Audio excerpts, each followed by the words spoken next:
Good morning. Ngasi December date 18, 2023. Hauzi ayuki pung mapanga minute tronga tare. Hauzi market sang na bida magta sem sajage. Aduga market sang aba matungda kari kamaina tauba amadi kai jaga dagi sangba haibado yengminasi. Hauzi lairiba time frame se 3 minute ke time frame ni. Aduga lairiba market se gap down the thong hangi. Gap down the thong hangbaga mawaina na market se makharom da kumdari. Kumdari iba jaga se kai jaga bu kumgadage amadi akoina kai jaga dagi lawgadage haibadu yengaba matungda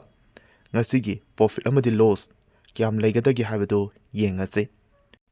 Hojik thoiba fast candle se kai jaga bokti kumgadage amadi kai jaga da thingakadage haibase mamang da thoiba candle sing sigi resistance swai area swai da sungsoi dan oirakani mahari ba se oiraba matungda akoina changba yabase kai jaga da changadage haibadudi fast candle se loisalakpa timing da akoina lawgani aduga timing fazaba mafam fazaba changaba matungda ngasigi market se kamai togadage haibadu yengse. Hauze fast candle gi matoni thang saruk se hariba jaga asidagi market se kume sigi jaga asibu akoina resistant hore market kakhalakpa matamda hariba jaga asidagi market se makharom da kumdarakpasu yadaba natte karigumba mathak kakhatke haragana hariba jaga se thugairaga market se mathomda kakhatteni adudi hauze lairiba fast candle se loisilakpa timing da akoina khangadi se fast candle se na mathak thang basina resistant aduga makha thangba saru asina support ki line oigani habasima akoina lawba yare. Hauze fast candle se market se singkhapna maram oiraga hariba jaga swaidagidi market se kungadaba mandre masina maram oiraga fast candle gi market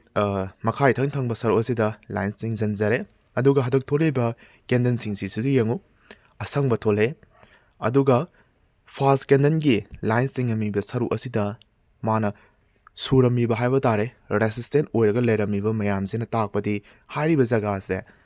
resistant oire haibani aduga fast candle gi oina de kari oire support ki line oibna maram oiraga hariba jaga swaidagi market se mathomda kakhatli kakhatpa number moiraga hariba jaga swaisida karigumba khara leiri haibase akoina lawba yare aduga sangbadi yadri sangi hai taragadi tanja phajaba ma ngaiba ma mathau tari confirmation pirakta taragadi hoina market sangma matamda paisa mangba yabai sangse leibana maram oiraga confirmation phangaba matungda market sangse. Hauze thoiba 3 minute ke ani suba candle se su market se makharom da kumdari iba market asina karigumba hojik singiba support ki line se kaiba taragadi market se makharom da kumba yabagi oithokpa lei masana maram oiraga hariba jaga swaidagi market se kungadra natagana kumoidra habase yengaga market se changnanaba sem sajage amadi tharang tawjage adudi hauze laina nobaida makta 15 quantity lairage hariba 15 quantity ase laigraba matungda hauze lairiba minus lupa 30 gi sang minus lay hauze stop loss thamake stop loss thamba kawba yade stop loss se 250 da stop loss thambage 250 da stop loss thangraba matungda yengase ngasigi market se 265 da laire aduga stop loss na 250 da thamle hariba thamiba se hek thonggibaga ai stop loss se hit tawramane hauzi mangiba paisa se 223 hariba paisa se aina thamamba ai stop loss hit tawro matungda mangre